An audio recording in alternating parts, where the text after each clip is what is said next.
Listen guys, making TV, making movies, it's an expensive business. Who's gonna pay for it? Me? No.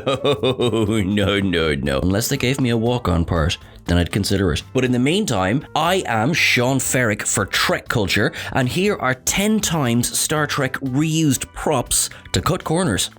Number 10. Bird sculptures keep on appearing. The bird sculptures are among the most reused props in Star Trek The Next Generation, making their debut appearance in Encounter at Farpoint, which is the audience's first clue that they were going to be a mainstay. They're sitting above a plinth in Q's courtroom, and they would return 7 years later in All Good Things. The next time that they were seen, they were in Karras's office in the episode Too Short a Season. This first season episode featured Admiral Mark Jameson, one of Star Trek's many dodgy Starfleet admirals along the way. He takes medicine that allows him to de-age, which is a slightly reworked version of the plot of the counterclock incident from the animated series. This was a case where it wasn't only props getting reused. The sculptures that are seen again in the 5th season, in the episode Unification Part 2, they are table ornaments on the bar in Quailor 2. They are that incredibly robust and handy type of accoutrement to any household decoration really, as the set designers must have felt they belonged in any setting, be it Starfleet, insurrectionists, or courtroom. Number 9. Romulan Warbird becomes Mazarite vessels.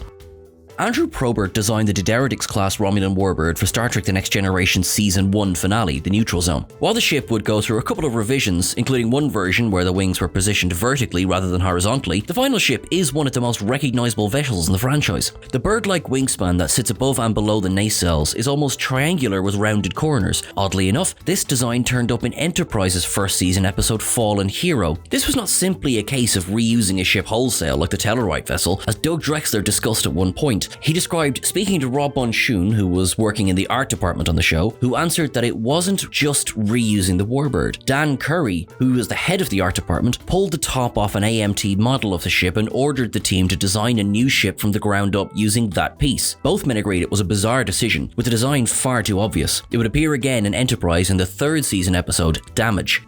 Number 8. Wall paneling.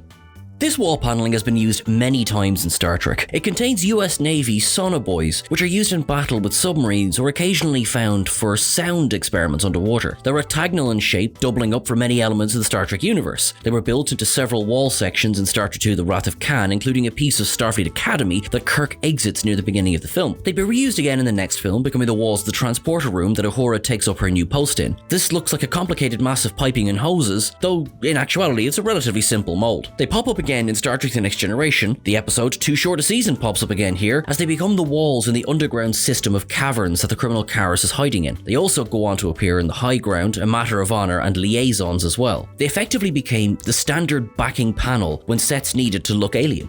Number 7. Klingon wine bottles. This one was a bit of a silly decision on the part of the props department on Enterprise. In the first season episode Rogue Planet, Archer, T'Pol and Tucker meet 3 Eska hunters of this world. While together, they break bread and have a drink. One of them pulls out a bottle and, like the Leonardo DiCaprio meme from Once Upon a Time in Hollywood, Trekkie sat straight up and pointed. The prop was a reuse of the Klingon blood wine bottle from Star Trek Deep Space Nine. It was shown prominently in episodes like The Way of the Warrior, when Worf and his family friend share a few bottles as they reminisce. It was also seen more times throughout the show, including that fateful time that Miles O'Brien decided to draw what was bothering a Worf out of him in Image in the Sand. While the contents of said bottles were probably enough to kill lesser men, i.e. a human who isn't an Irishman, the actual container itself is almost as familiar in Deep Space Nine as the sash that the Klingon officer wears. Seeing it appear in Enterprise felt more than a little wrong, with blood wine not being as readily available at the time. Number 6. Planet Hell. Planet Hell was the nickname for the standing set that would become every alien world from Star Trek The Next Generation onwards. It served as Galorndon Core, Cardassia Prime, AR-558, and many planets besides, molding and adapting to become whatever harsh environment the episode called for. Technically, sets aren't props. For this one, however, an exception is being made because the set itself was the prop. It was designed in such a way that the actors would be able to truly experience the discomfort of each planet, as each actor who stepped foot onto this stage hated their experience there. Rarely, in fact, were the unhappy faces on screen faked in these scenes. It was hot, cramped, and generally full of smoke, making shooting in there a miserable time. They may have had to climb the walls like LeVar Burton in The Enemy, or simply run around them while escaping the Jem'Hadar like Aaron Eisenberg in the Siege of AR-558. They were never used as a locale for the actors to enjoy a bit of downtime, relaxation, and chilling out. As props go, those walls in Planet Hell elicited some of the most realistic reactions of any additional environment to the franchise, so props for that. Number 5. Decorative windows. When it comes to stained glass windows, it's generally easier not to continually order new ones for various scenes. Producing them can be a costly and time-consuming endeavor. That's why this particular entry pops up here. In Enterprise's third season episode Exile, Hoshi stays on a planet in a Beauty and the Beast type situation. The resident alien, Tarkin, attempts to convince Hoshi to stay with him in his beautiful castle, styled in a medieval fashion. Those windows had appeared in Star Trek before. When Picard and Shinzon sit down to dinner in Star Trek Nemesis, they are clearly visible behind the Starfleet captain. The thing with stained glass windows is that they are almost always convey a sense of grandeur to any location, so they truly added to the scene on Romulus. This is heightened when Picard leaves the table to step into the Romulan Senate itself. Both uses of the windows were meant to depict a deeper meaning and presence than there actually had been in the episodes and movies they featured in. In both cases, the windows were a mask for the lies being told by Tarkin and Shinzon. Number 4. Diamond shelving. Star Trek The Next Generation's first season was fiendish for reusing props. There are several entries on this list that feature lamps, desk ornaments, and other bits that continue to pop up, which can be forgiven for the studio mining years of production on the movies in the original series to save a bit of cash where possible for the next show. In We'll Always Have Paris, Picard visits the holodeck as he thinks of Dr. Janice Mannheim, an old fling who was brought back into his life. In the beautiful restaurant, which, in true Hollywood style, faces out onto the Eiffel Tower, there is a rather distinctive diamond-shaped shelving unit behind him and his server. This was not the unit's first appearance in the franchise. In Star Trek II: The Wrath of Khan, this exact shelving unit was shown sitting in Admiral Kirk's quarters. He and Bones have their toast alongside its shiny chrome exterior, as there is a stand for some of Kirk's more precious collectibles. It's also present for the man's first experience at Romulan ale, though of course this too would not be unique to that film. Number 3. Expensive but broken wheelchairs.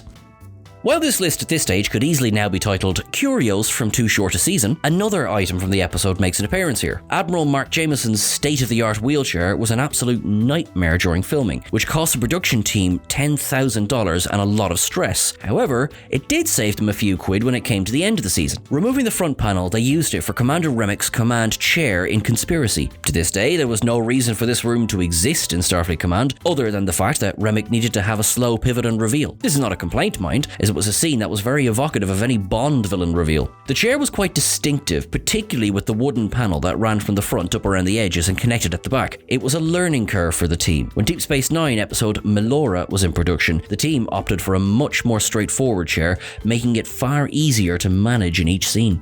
Number 2. Starfleet issue lamp. This lamp has made many appearances in Star Trek, beginning in Star Trek VI: The Undiscovered Country. They were incredibly distinctive as they sat in front of all of the Starfleet's top brass along with the senior staff of the Enterprise A. They're all set at the same height, as it is shown in later episodes they can be retracted or extended as needed. They next appeared in Star Trek The Next Generation in the episode The First Duty, sitting in Wesley Crusher's quarters. They would later appear in several times in Enterprise. In the episode First Flight, there's one sitting in the locker room where Robinson is changing. Clearly, it's the easiest lamp to roll out when needed for the set, while also looking slightly futuristic. It's a simple and neat trick that works a treat.